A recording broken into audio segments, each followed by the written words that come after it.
Boa tarde, meus irmãos. É com muitas saudades que eu estou aqui para me comunicar com vocês. Eu espero que todos estejam se cuidando diante desta problemática que nós estamos atravessando no nosso planeta. Eu espero que todos estejam se cuidando direitinho, fazendo a sua reclusão necessária nesse momento, né? Para que a gente possa nos proteger e proteger aqueles que estão ao nosso entorno.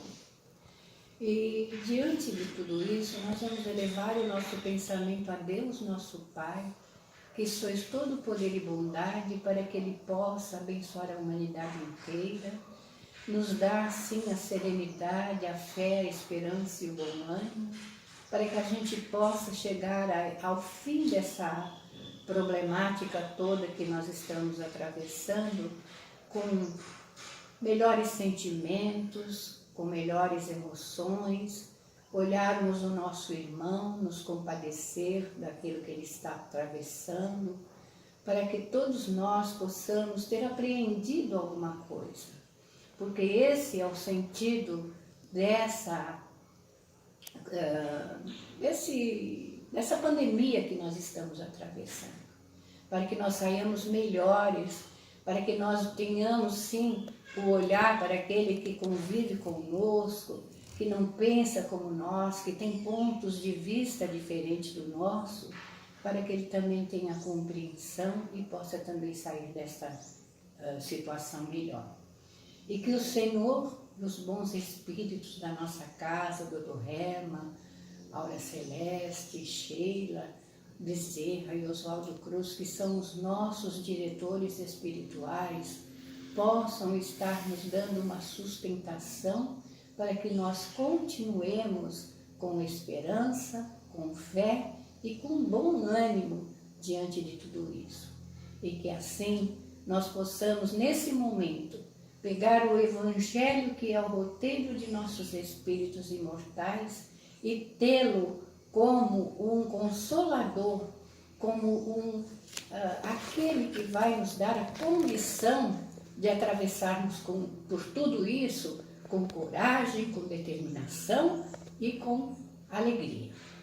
Alegria, de uma certa forma, mas é isso que nós temos que passar uns para os outros, porque afinal de contas, o Evangelho é o Consolador prometido e nós estamos diante dele com um roteiro que nos dá todo o direcionamento necessário aos nossos espíritos. E nesse momento, a gente pede a permissão a Deus, nosso Pai, a Jesus, o nosso Divino Mestre, que é o médico de nossas almas, e a Maria, nossa sublime Mãe, que nos sustente nesse momento para que nós possamos desenvolver esse estudo. Que assim seja, graças a Deus. E nós então vamos ao capítulo 13 do Evangelho segundo o Espiritismo, que a vossa mão esquerda não saiba o que dê a vossa mão direita. E o subtítulo, que é o item 17, é a piedade. A piedade é a virtude que mais vos aproxima de Deus. É a irmã da caridade que vos conduz a Deus. Deixai que o vosso coração se enterneça diante das misérias e do sofrimento dos vossos semelhantes. Vossas lágrimas são um bálsamo que deixais cair sobre as suas feridas, e quando conseguis, por intermédio de uma doce simpatia, restituir-lhe a esperança e a resignação, que bem-estar experimentais. Aí parece até um contrassenso a gente se deliciar com as amarguras dos nossos semelhantes, né? Mas a gente pode ver que a virtude, a piedade, aliás, a virtude não, a piedade é a virtude que mais nos aproxima do Criador. E quando nós nos deixamos levar por esse sentimento de fraternidade, de solidariedade diante dos nossos irmãos, que alegria que a gente sente, né? Nasce ao lado de uma tristeza, porque a gente se comprazer, né, com o o sofrimento do nosso irmão com perda de entes amados, com doenças, com tragédias, seria um contrassenso. Mas, ao lado desse contrassenso, nós temos o Evangelho Divino, que é o Consolador prometido, que nos traz, sim, todas as condições da gente mostrar ao nosso irmão que nós não estamos sozinhos, que nós estamos amparados, que as situações são necessárias, porque a gente vai lembrar até da lei de causa e efeito. Se nós estamos passando por determinadas situações na vida, a gente sabe que tem lá um pedacinho da nossa história, onde nós erramos, caímos, mas nós tivemos mãos amigas que nos ergueram dessas situações, nos consolaram, nos deram um ânimo para que a gente possa prosseguir na nossa caminhada, né?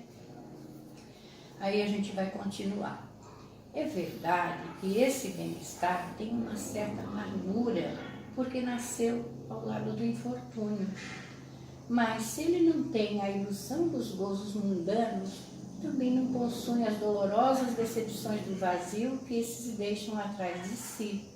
Ele tem uma suavidade penetrante que é agradável à alma. Na realidade, a gente está falando que a gente se alegrar em poder ajudar o nosso irmão numa situação difícil poderia ser um contrassenso. Mas a gente tem que sair do nosso quadradinho, como a gente costuma falar,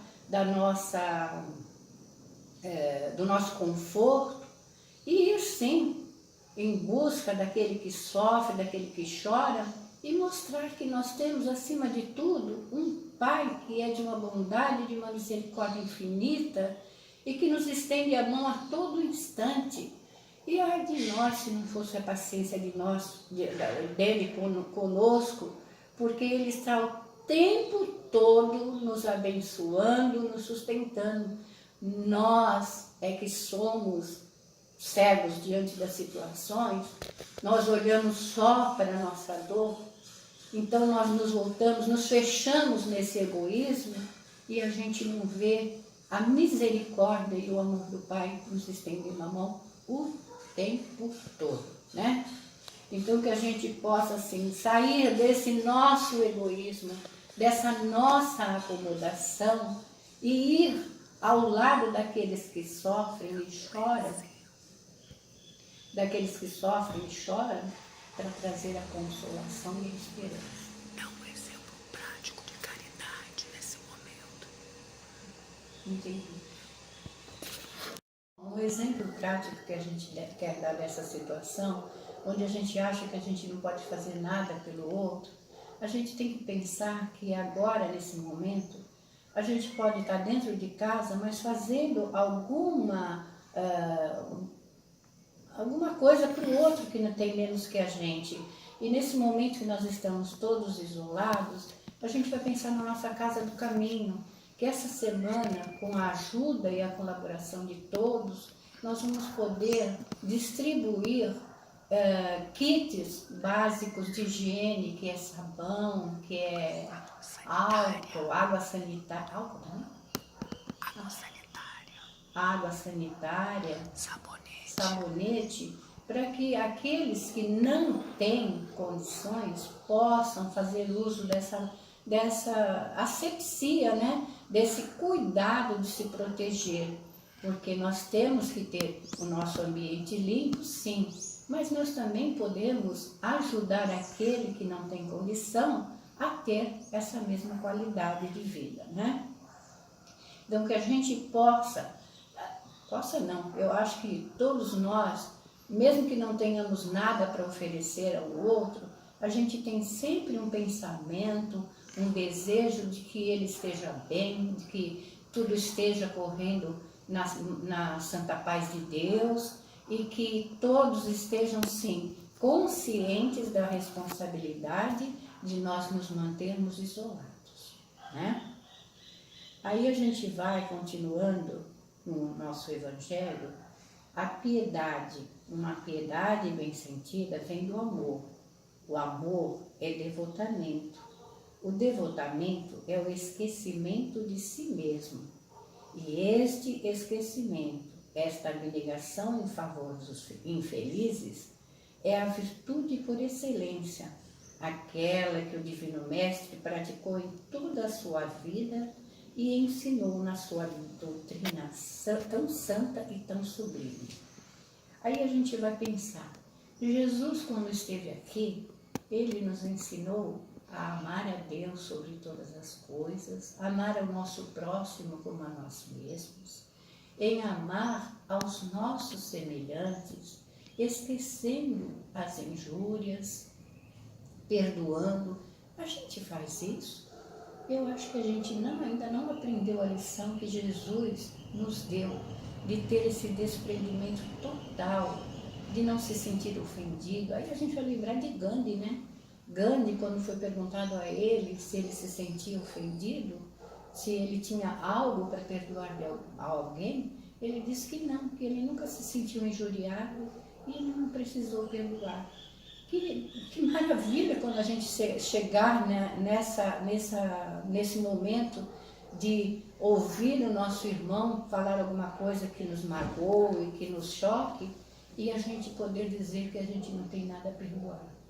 Quão feliz nós seremos quando nós chegarmos nessa situação, né?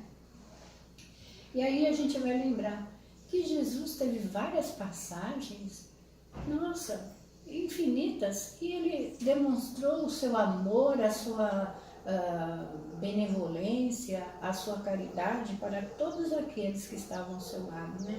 Aí a gente vai lembrar até dos apóstolos, né? Que eram 12 homens que tiveram suas vidas assim como nós temos a nossa, com problemas, com dificuldades, mas que cada um foi superando e conseguiram vencer.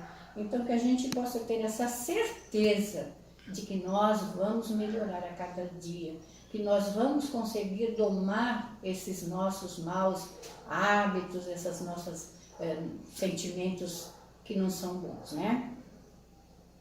Aí a gente vai continuar. Quando essa doutrina voltar à sua pureza primitiva, quando for admitida por todos os povos, dará felicidade para a terra e nela fará reinar finalmente a concórdia, a paz e o amor.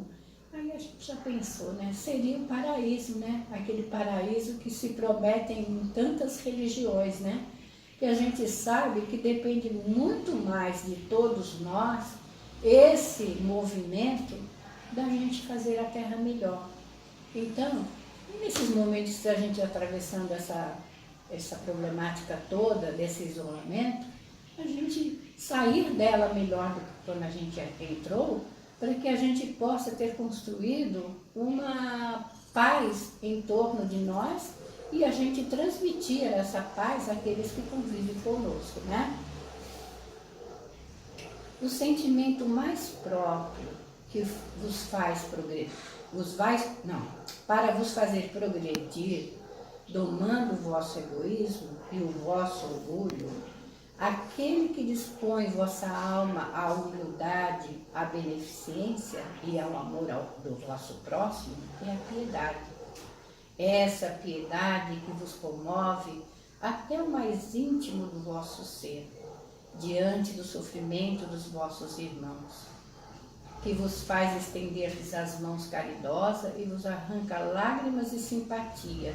Então a gente sabe que a gente tem que ter empatia com aquele que sofre, se colocar no lugar dele, pensar como é que ele está sentindo, o que ele está sentindo, para que a gente possa ter uma palavra que o levante, que dê ânimo a ele, dele prosseguir, na certeza plena de que tudo está certo, de que Deus está assim diante de nós, nos dando o roteiro e o caminho necessário aos nossos espíritos imortais. Porque quando a gente não sai da nossa comunidade, a gente não sabe o que o outro sente. Às vezes até uma simples dor de cabeça, mas que é doloroso para ele. Então que a gente possa ter essa empatia. Se a gente não pode ter misericórdia, que a gente tenha piedade daquele que está sofrendo.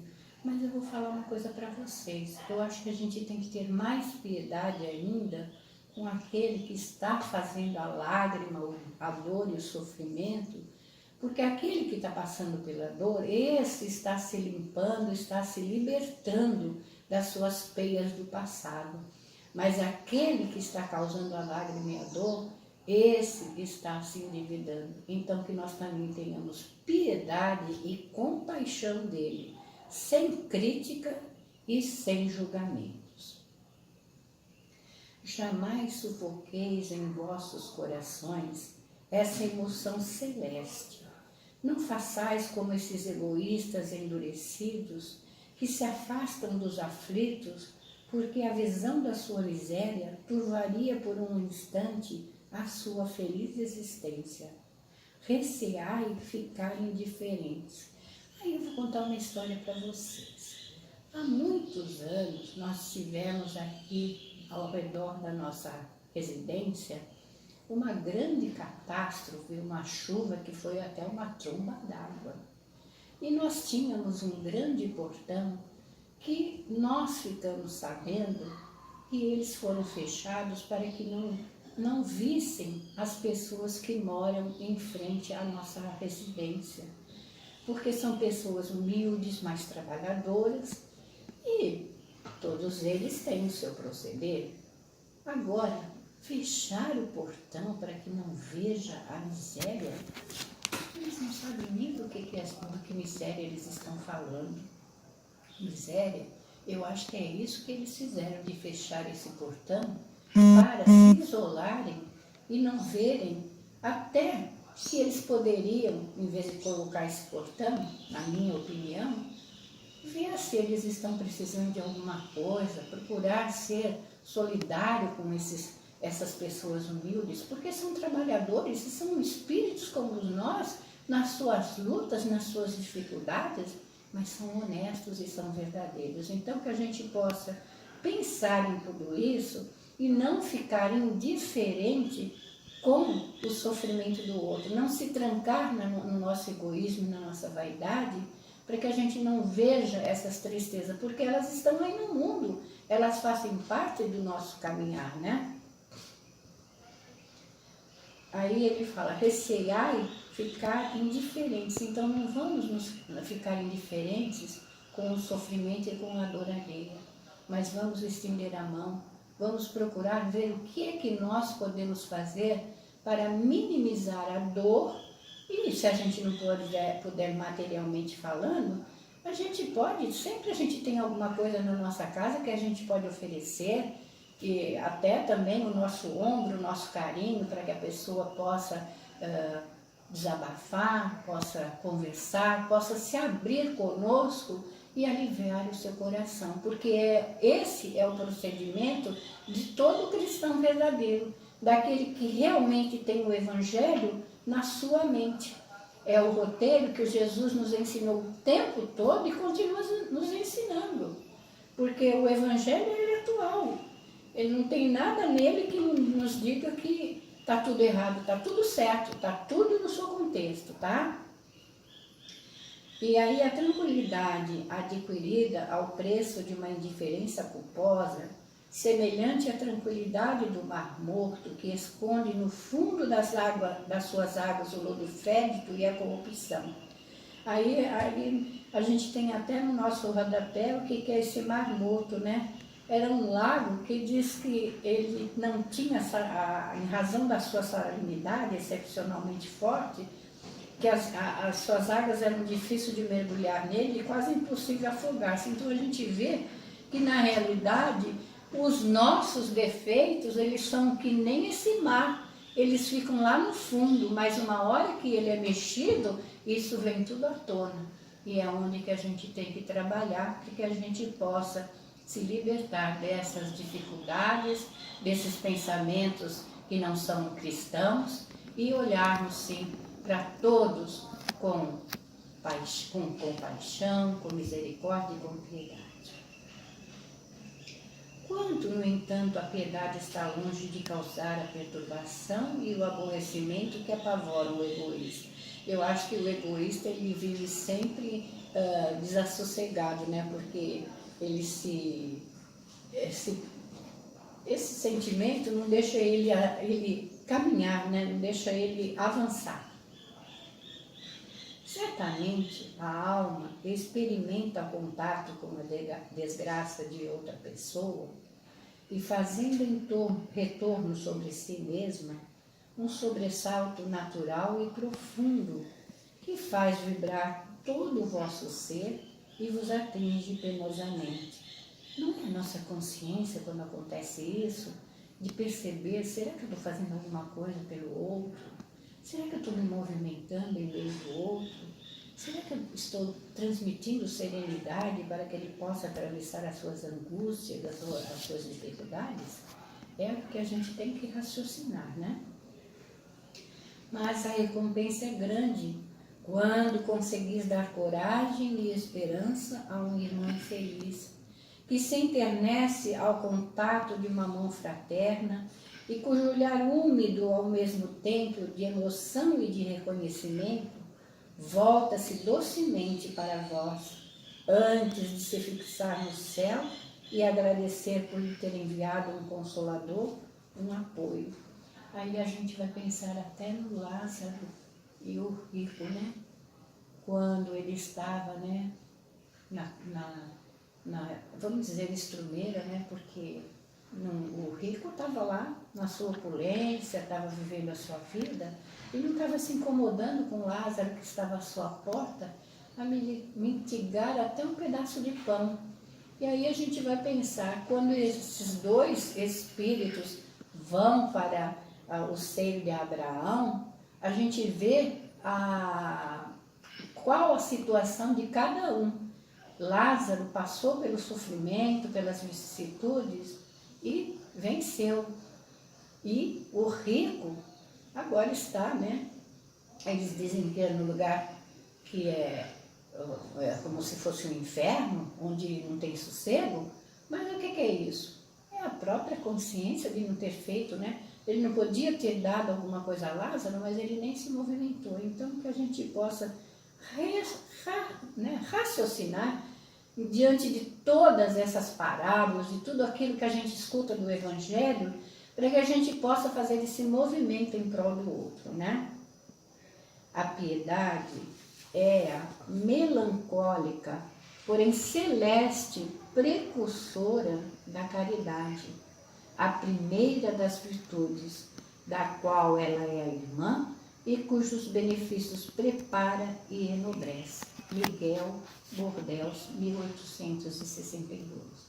Aí a gente vai dizer que a piedade, ela é irmã da caridade. E aí a gente diz que se a gente não tiver caridade, a gente nada é. Paulo não diz que a fé sem obras é morta? Então vamos nos posicionar, vamos sair do nosso conforto, vamos procurar aquele que está assim no nosso entorno, na nossa redondeza, e ver o que ele precisa de nós. Vamos levar uma palavra amiga, vamos mostrar esse evangelho. Não precisa falar de religião, não. A gente pode falar, sim, de Deus, que é o nosso Criador, de Jesus, que é o nosso Consolador, e da doutrina que nos leva, sim, à nossa libertação. Porque é uma fé raciocinada que nos faz compreender que todos estamos na Terra para nos purificarmos e para nos libertar dos nossos velhos vícios. E assim, meus irmãos, que a gente possa, através deste capítulo, ter no nosso coração o desejo, esse movimento de olhar o próximo e amá-lo como a nós mesmos, procurar aliviar e procurar dar o consolo. E que Deus nos abençoe, nos fortaleça e que nós possamos chegar ao fim desta pandemia, todos para nos abraçarmos e nos confraternizarmos e retornarmos à nossa casa querida, que nos acolhe e que nos protege. Deus seja conosco. Graças a Deus.